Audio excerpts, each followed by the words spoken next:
ઓમ શાંતિ. આજની જે આપણી વાર્તા છે એ છે એક રાજાની, કે એક નગરની અંદર એક રાજા રહેતા હતા. એ રાજાને રોજ શિકાર કરવા જવાનો શોખ. એક દિવસ એ જંગલમાં શિકાર કરવા ગયા હતા અને એક હરણની પાછળ દોડતા દોડતા જંગલમાં બહુ દૂર સુધી ચાલ્યા ગયા. હવે જ્યાં રાજા જંગલમાં પહોંચી ગયા હતા દૂર, ત્યાં ચારે બાજુ એમને એક જ સરખો રસ્તો લાગતો હતો, એક જ સરખું જંગલ લાગે. કઈ દિશામાં જવું તો નગર સુધી પહોંચી શકું એવી ખબર નથી પડતી. બધી દિશાઓ એક જ સરખી લાગતી હતી. કહીએ ને આપણે દિશા ભ્રમ થઈ ગયા એમ. મને કઈ દિશામાંથી હું આવ્યો તો એ ભૂલી ગયા. હવે જંગલ તો બહુ મોટું વિશાળ હતું. રાજાએ વિચાર્યું કે હવે આ જંગલમાંથી બહાર કેવી રીતે નીકળવું. ફસાઈ ગયો જંગલમાં હું તો આવીને. હરણ પાછળ દોડતો દોડતો આવ્યો, હરણ તો ક્યાં વયું ગયું ખબર ના પડી. પણ હવે મારે કેવી રીતે બહાર નીકળવું જંગલમાંથી. રાજાએ વિચાર્યું કે થોડે આગળ જંગલમાં જવા દે, કદાચ વળી કોઈ વ્યક્તિ મળી જાય તો મને જંગલમાંથી બહાર નીકળવાનો રસ્તો બતાવે. થોડે આગળ જંગલમાં ગયા તો ત્યાં જંગલની અંદર એક ઝૂંપડી જોઈ. રાજાએ વિચાર્યું કે જરૂર કોઈ અહીંયા સંત મહંત રહેતા હશે, આવા ઘોર જંગલમાં તપસ્યા કરવા આવ્યા હશે. બાકી કોઈ મનુષ્ય તો આટલે દૂર જંગલમાં શું કામ રહે? કોઈ હશે સાધુ સંત. ચલો એમને જઈને પૂછું કે જંગલમાંથી બહાર નીકળવાનો રસ્તો મને બતાવો એમ. તો એ અહીંના રહેવાસી હશે એટલે એમને જંગલમાંથી બહાર નીકળવાનો રસ્તો જોયો હશે તો મને બતાવશે. એ હેતુથી રાજા ઝૂંપડીની નજીક ગયા. તૂટલી ફૂટલી ઝૂંપડી હતી. ઝૂંપડીનો દરવાજો બંધ હતો એટલે રાજાએ ઘોડા ઉપરથી નીચે ઉતર્યા અને ઝૂંપડીના દરવાજાને ખોલ્યો. જેવો ઝૂંપડીનો દરવાજો ખોલ્યો તો ઝૂંપડીની અંદર ઝૂંપડીના વચ્ચો વચ્ચ ખાટલો ઢારી અને એક ભાઈ બેઠા હતા. અને ઝૂંપડીની અંદર આજુબાજુ એટલી બધી ગંદકી હતી, કારણ કે ભાઈ ઝૂંપડીની અંદર મળ મૂતર બધું ઝૂંપડીમાં જ કરતા હતા, એટલે બહુ ગંદી ઝૂંપડી હતી. જેવી ઝૂંપડી ખુલી, રાજાને એટલી બધી દુર્ગંધ આવી કે તરત પોતાનું પહેરેલું વસ્ત્ર નાક આગળ રાખી દીધું દુર્ગંધથી. અને રાજા મનમાં વિચારવા લાગ્યા કે કેટલી ગંદી ઝૂંપડી છે. આટલી ગંદી ઝૂંપડીની અંદર તો કેવી રીતે રહેવાય. રાજા બહાર આવી ગયા ઝૂંપડીની. બહાર આવી ગયા પછી વિચાર્યું કે જો બહાર બેસી રહેશે ઝૂંપડીની તો કોઈ જંગલી જાનવર આવશે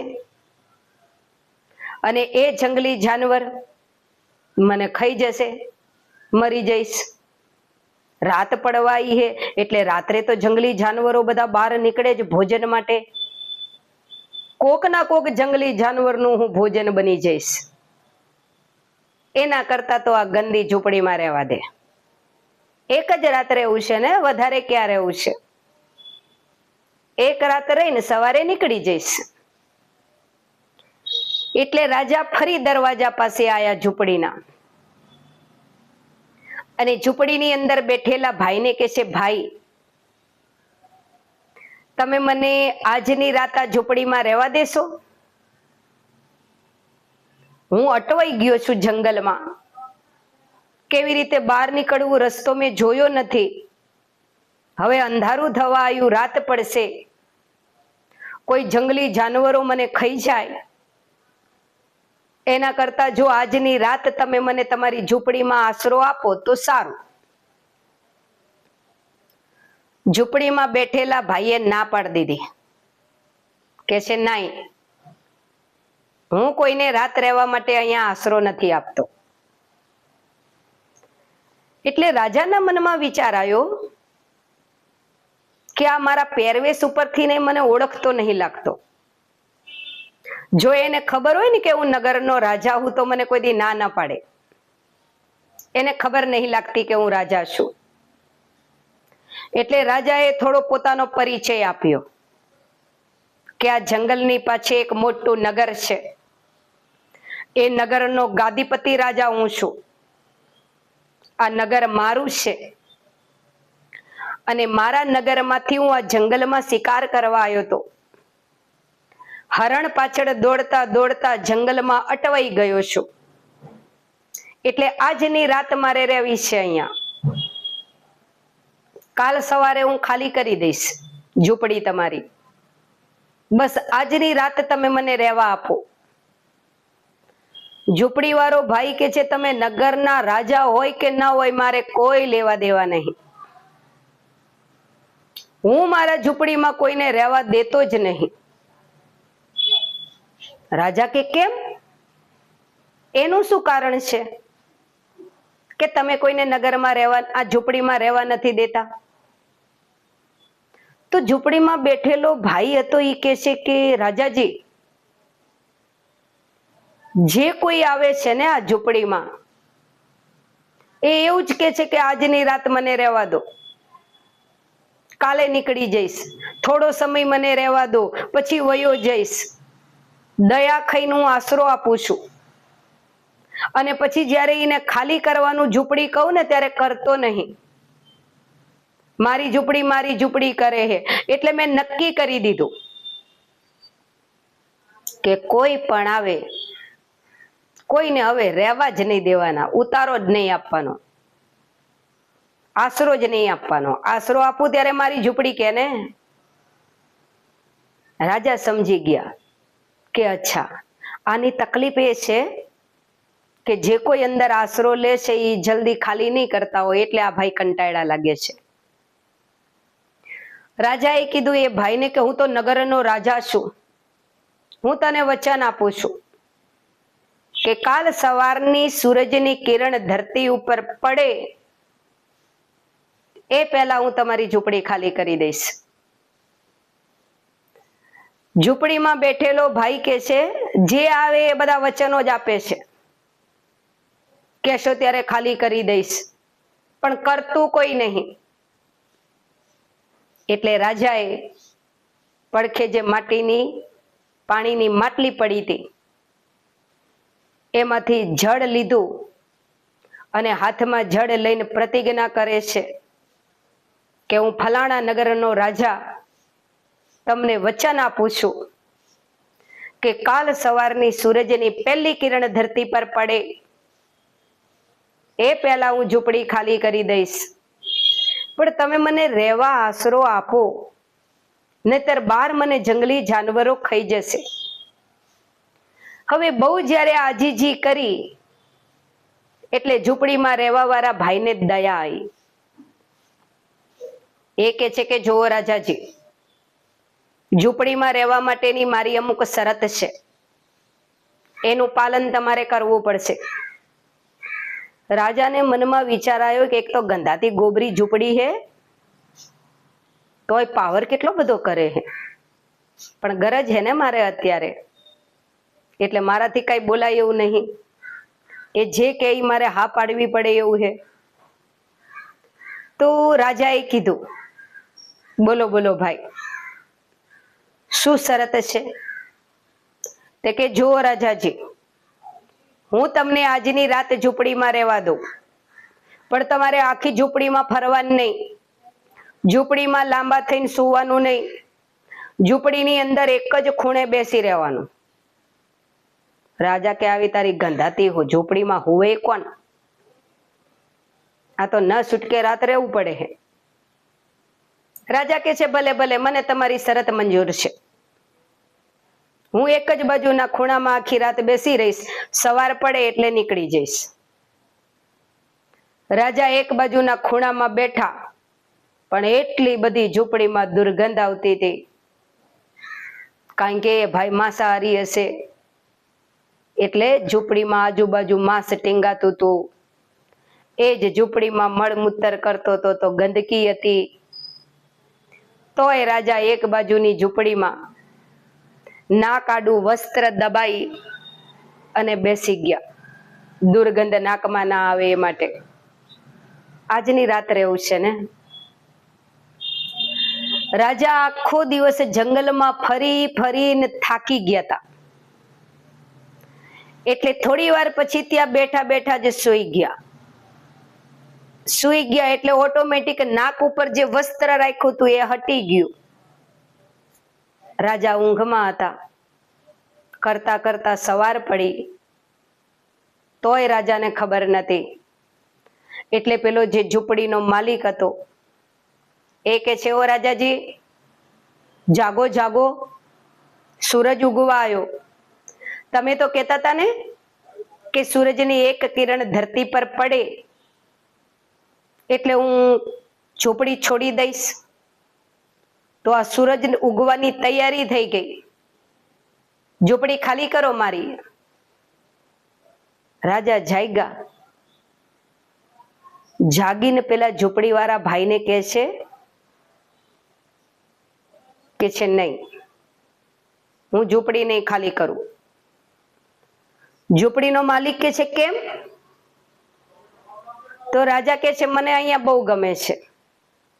દેખો, જે રાજાને સાંજે ઝૂંપડીમાં દુર્ગંધ આવતી હતી, ગંદકી લાગતી હતી, પસંદ નતું રહેવું, ત્યાં રાજા આખી રાત રહ્યા તો નાકે એ સ્મેલ લે કરી તો એ સ્મેલની આદત પડી ગઈ રાજાને. હવે એ સ્મેલ એમને દુર્ગંધ નથી લાગતી. રાજા કે છે નહીં નહીં, હું ઝૂંપડી ખાલી નહીં કરું. ઝૂંપડીનો માલિક કે છે કેમ? રાજા કે છે બસ, મને અહીંયા ગમે છે, હું અહીંયા જ રહીશ. ઝૂંપડીનો માલિક કે છે મેં તમને કીધું તું ને, જે આવે ને એ બધા આવું જ કરે છે. જે આવે એ કે છે કે થોડો સમય માટે આપો, થોડો સમય માટે આપો એવું કે છે. અને થોડો સમય માટે જ્યારે આપીએ છીએ ઉતારો તો હક કરીને બેસી જાય છે. અને પછી ઝૂંપડી જલ્દી ખાલી નહીં કરતા, અને પછી ઝૂંપડી ખાલી કરાવવા બહુ માથાકૂટ કરવી પડે છે અમારે. એટલે જ રાજાજી હું તમને ના પાડતો હતો. મને ખબર હતી કે આખી રાત તમે આ ઝૂંપડીમાં રહેશો, પછી સવારે તમે આ ઝૂંપડી ખાલી કરવા તૈયાર નહીં થાવ. એટલે જ હું તમને આ ઝૂંપડીની અંદર નતો રહેવા દેતો. ખાલી કરો ચલો, ન તો ધક્કા મારીને હું તમને આ ઝૂંપડીમાંથી બહાર કાઢીશ. ભલે તમે નગરના રાજા હોય, નગરના રાજા હોય તોય શું થઈ ગયું, મારી ઝૂંપડી છે, મેં તમને ટેમ્પરરી અહીંયા રહેવા આપી હતી, ખાલી કરો તમે. રાજાજી કે છે નહીં, મને અહીંયા બહુ ગમે છે, હું તો અહીંયા જ રહીશ. ઝૂંપડીનો માલિક કે છે કે રાજાજી તમે તમારા ધર્મને યાદ કરો. શું છે તમારો ધર્મ? કાલે તમે હાથમાં પાણી લઈને પ્રતિજ્ઞા કરી હતી કે સૂરજની કિરણ ધરતી પર પડે એ પહેલા તમે ઝૂંપડી ખાલી કરી દેશો. એના બદલે હવે તમે તૈયાર નહીં ઝૂંપડી ખાલી કરવા. તમે તમારા વચનથી વિમુખ કેવી રીતે થઈ શકો? રાજા કે જે હોય, મેં જ્યારે વચન આપ્યું હતું ને ત્યારે મને ઝૂંપડી એટલી બધી પસંદ નથી, પણ હવે અંદર હું આખી રાત રહ્યો એટલે ઝૂંપડી મને પસંદ આવવા લાગી. અને મને એટલી બધી પસંદ આવી ગઈ કે હું આ ઝૂંપડીને છોડવા તૈયાર નહીં.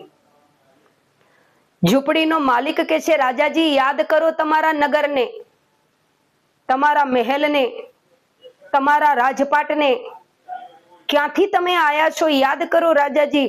કોણ છો તમે, ક્યાંથી આયા છો, કેવી સુંદર જગ્યા પર તમે રહો છો, નગરના માલિક છો, રાજા છો, ગાદીપતિ છો, અને તમારું નગર, રાજગાદી, વૈભવ, પરિવાર આ બધું છોડી અને તમે આવી ગંદી ઝૂંપડીની અંદર આવી ગયા.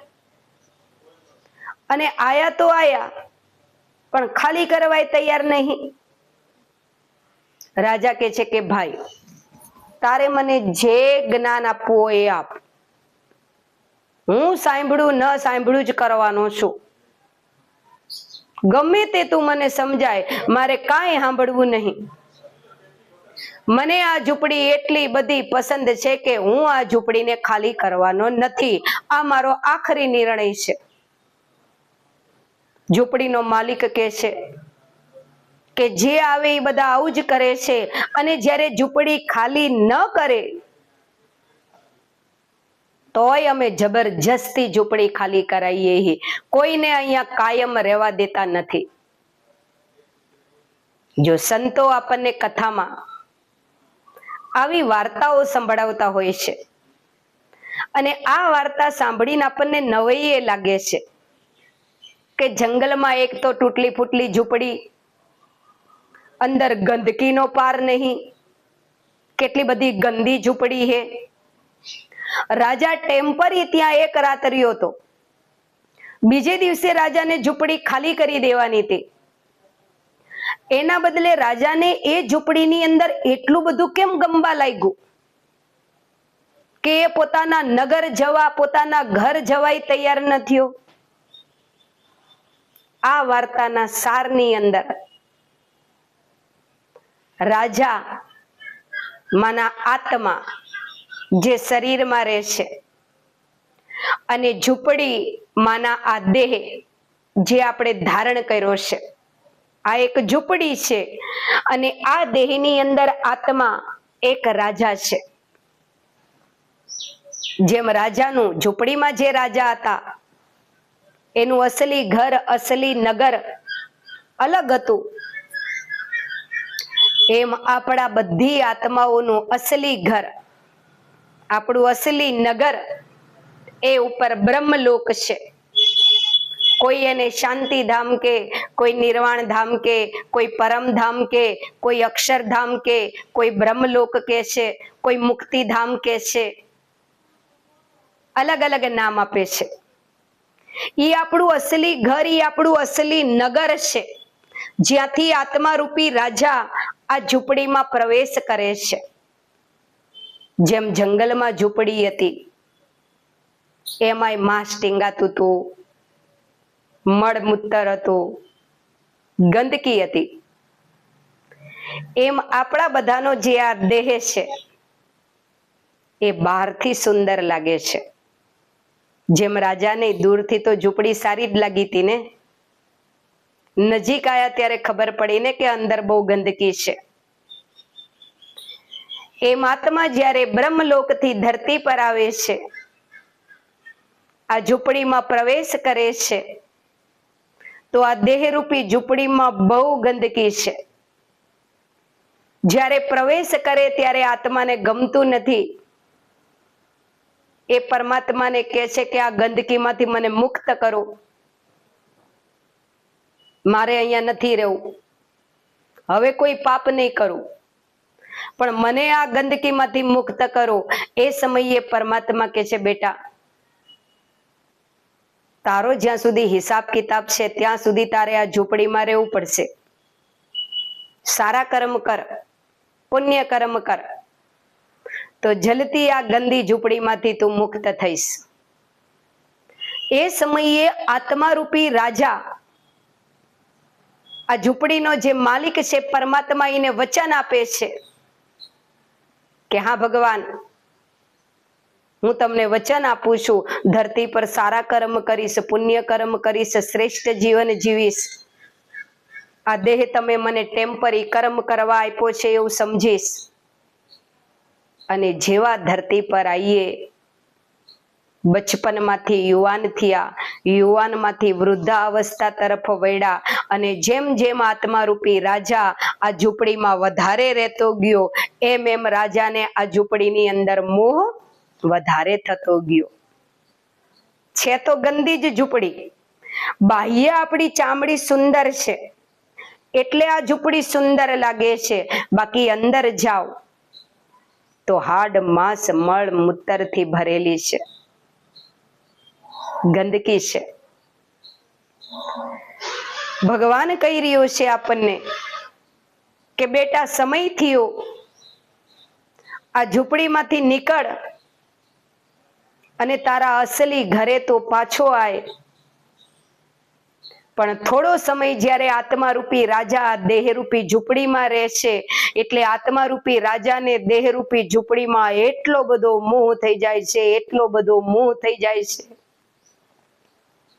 કે રાજા ઝૂંપડીને છોડવા તૈયાર નહીં. પણ ઝૂંપડીના માલિકે શું કીધું હતું? કોઈ ઝૂંપડી છોડવા તૈયાર થાય કે ન થાય, અમે ધક્કા મારીને ઝૂંપડીમાંથી બહાર કાઢીએ છીએ અને એને ઝૂંપડીથી છોડાઈએ.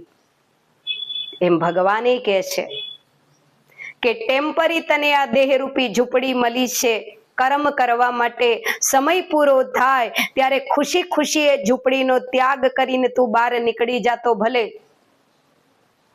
અને ખુશી ખુશી તું ઝૂંપડીનો ત્યાગ કરવા ન થાય, છોડવા તૈયાર ન થાય તો જબરજસ્તી પણ તને આ ઝૂંપડીમાંથી બહાર તો કાઢીએ જ છીએ. તો બહુ સરસ આધ્યાત્મિક વાર્તા હતી અને બહુ સરસ અંદરથી સાર લેવા જેવો છે કે મારો આ દેહ ઝૂંપડી છે, હું આત્મા રાજા માલિક છું, મારું અસલી ઘર બ્રહ્મલોક છે, ત્યાંથી હું ટેમ્પરી આ દેહમાં આવ્યો છું, અને જ્યારે મારો પરમાત્મા મને મારા અસલી નગર અસલી ઘર પાછો બોલાવે ત્યારે મારે આ ઝૂંપડીને અહીંયા મૂકી અને મારે મારા અસલી ઘરે પાછું જવાનું છે. તો જ્યારે પણ દિવસ દરમિયાન તમને સમય મળે 2 મિનિટ 3 મિનિટનો, તો 2-3 મિનિટ પણ અભ્યાસ કરો કે 5 તત્વોનું બનેલો મારું આ દેહરૂપી ઝૂંપડી છે એ અલગ છે, અને ઝૂંપડીને ચલાવવા વાળી હું ચૈતન્ય શક્તિ આત્મા છું, અલગ છું. હું આત્મા આ ઝૂંપડીની અંદર છું, પણ ઝૂંપડી અલગ છે, આત્મા અલગ છે. આ ઝૂંપડી ગમે ત્યારે નાશ પામે પણ હું આત્મા કોઈ દિવસ નાશ પામવાની નથી. અજર અમર અવિનાશી છું. આવી તો ગંદી કેટલી ઝૂંપડીઓ ધારણ કરી અને કેટલી ઝૂંપડીઓનો આપણે ત્યાગ પણ કર્યો. તો જેટલી દેહમાંથી બુદ્ધિ નીકળતી જશે એટલી દેહને આપનાર, દેહનો જે માલિક છે, આત્માનો જે પિતા છે, એની યાદ આપણને વધારે તે વધારે આવશે. અને બસ સમય કાઢીને શિવ બાબાને યાદ કરો. ટેમ્પરી અહીંયા મહેમાન બનીને આવ્યા છીએ એવું સમજો અને ખુશી ખુશી જીવન વ્યતીત કરો. ઓમ શાંતિ.